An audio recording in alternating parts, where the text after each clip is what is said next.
Respira. Hoje eu quero te convidar para uma reflexão diferente. Um dito, um avesso e um encontro que me surpreendeu. Permaneça comigo até o fim. É no silêncio que se guarda a palavra inteira. E se este momento fizer sentido para você, inscreva-se, siga, compartilhe, para que outros também possam escutar. No dia 5 de setembro de 2025, folheando a revista Bula, eu fui atropelado por uma descoberta. Conhecer Radwan Nassar. Eu e a maioria de nós carregamos um desejo profundo de aparecer, de mostrar frutos, de sermos vistos.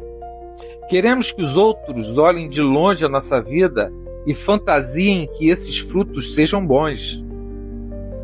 Mas esse homem seguiu outro caminho, soube olhar o tempo e percebeu a hora de cessar.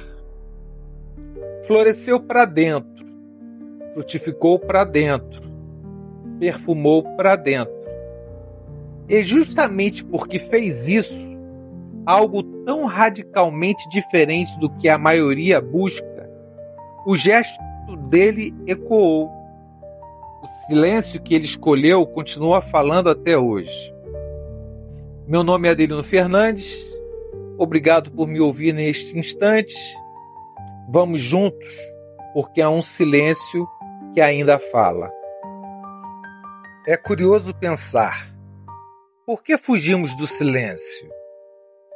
Por que não conseguimos suportar o vazio que ele traz? A maior parte de nós deseja ser reconhecida, deseja que os frutos da vida sejam vistos e, sobretudo, admirados. De modo consciente dizemos, não quero aparecer, mas lá dentro ansiamos pelas palmas silenciosas, no sorriso de um desconhecido, no aceno de cabeça, no fechar de olhos que nos confirma, eu pensei em você e chega de repente. Talvez o silêncio nos assuste porque somos formados pela palavra. Desde o princípio, dizem os antigos textos, em várias religiões, a vida nasce quando a palavra se faz ouvir. E disse Deus, haja, e aquilo que era vazio se tornou vida. O Cristo é apresentado como Logos, a palavra, que ganhou corpo, nome e rosto. A palavra nos cria, nos nomeia, nos coloca no mundo.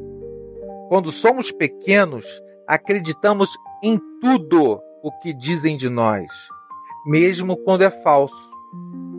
E assim, tantas vezes, crescemos deformados por discursos alheios, feridos por rótulos que não merecíamos, orgulhosos de méritos que talvez nem fossem nossos. O silêncio é difícil porque, sem palavras, fica mais difícil saber quem somos para o outro.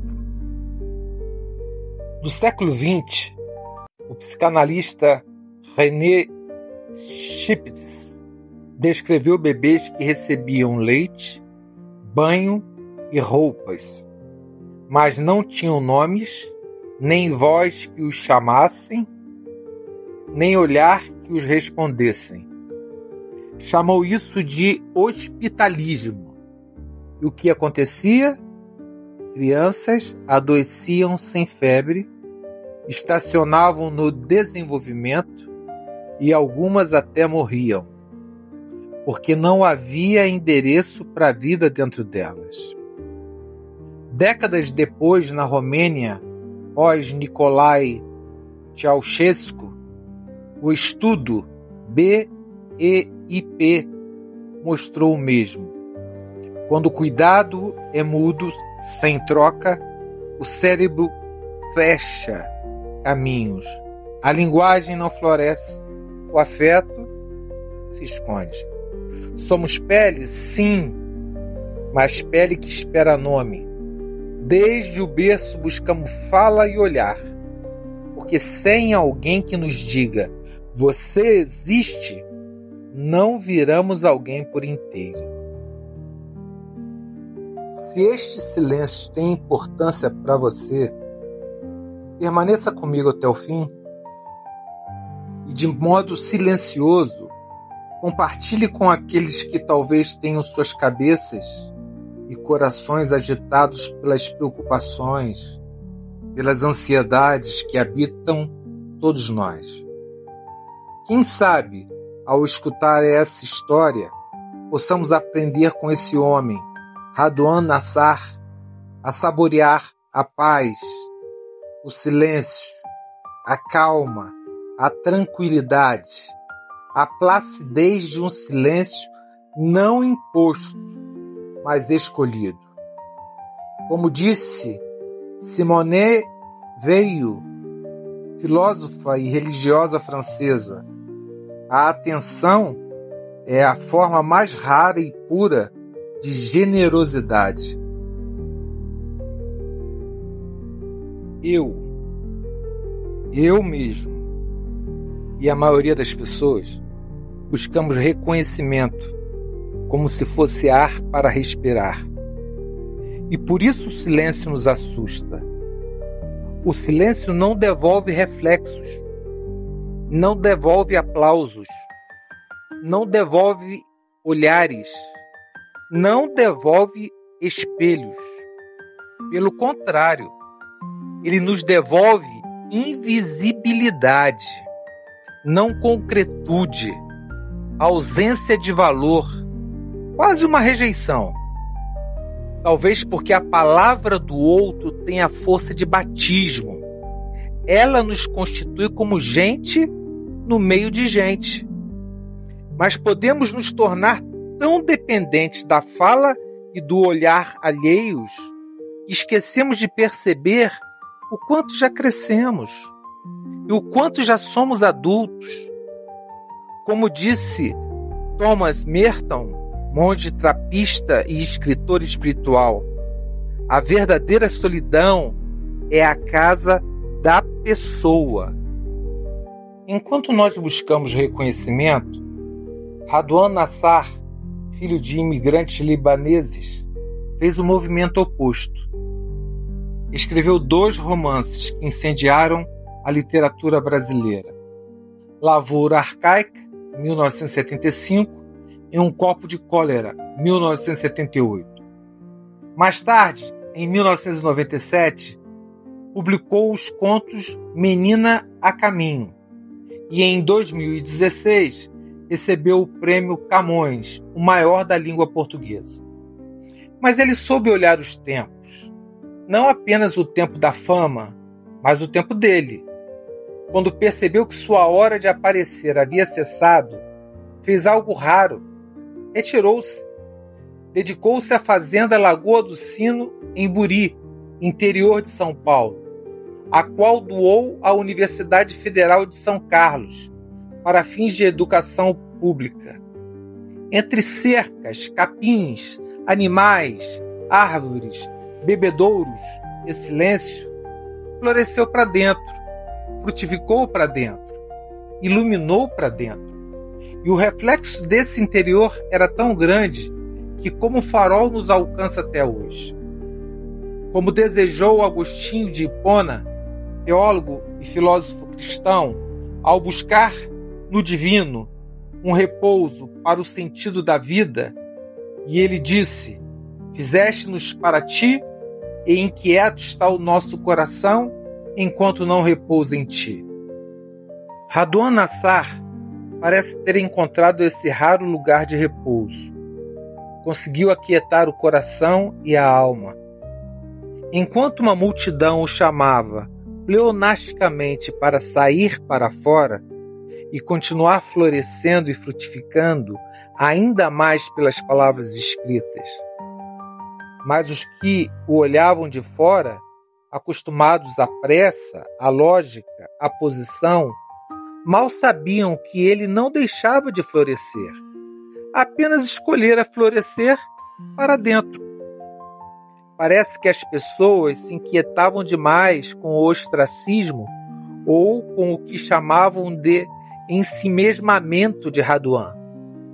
Mas, ao contrário do que supõe, esse chamado para que ele voltasse às luzes nada mais revela senão o egoísmo de quem precisa alimentar as comichões da própria cabeça, a angústia de quem não suporta ver alguém se retirar do ruído e conseguir permanecer em paz.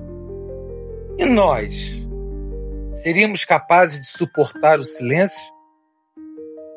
Se não conseguimos, de onde vem essa necessidade tão ansiosa de ter sempre uma resposta chegando aos nossos ouvidos e outra saindo pelos nossos lábios? É como se não pudéssemos ter pausa, como se não fosse permitido viver as solitudes. A solitude, o deserto, o inverno, a queimada, a seca, a fome, a pobreza, as guerras, a falta, o envelhecimento, as impossibilidades, a doença. Tudo isso é parte da vida humana. Mas nós, tantas vezes, recusamos esses lugares, como se pudéssemos nos ausentar deles na caminhada da nossa vida. No entanto, cada um deles é um reflexo do silêncio. Silêncio que Raduan, ao que parece, soube encontrar. Silêncio no qual conseguiu de alguma forma ter paz. Como nos provoca Rainer Maria Rilke, poeta, ame a sua solidão e cante a dor que ela causa.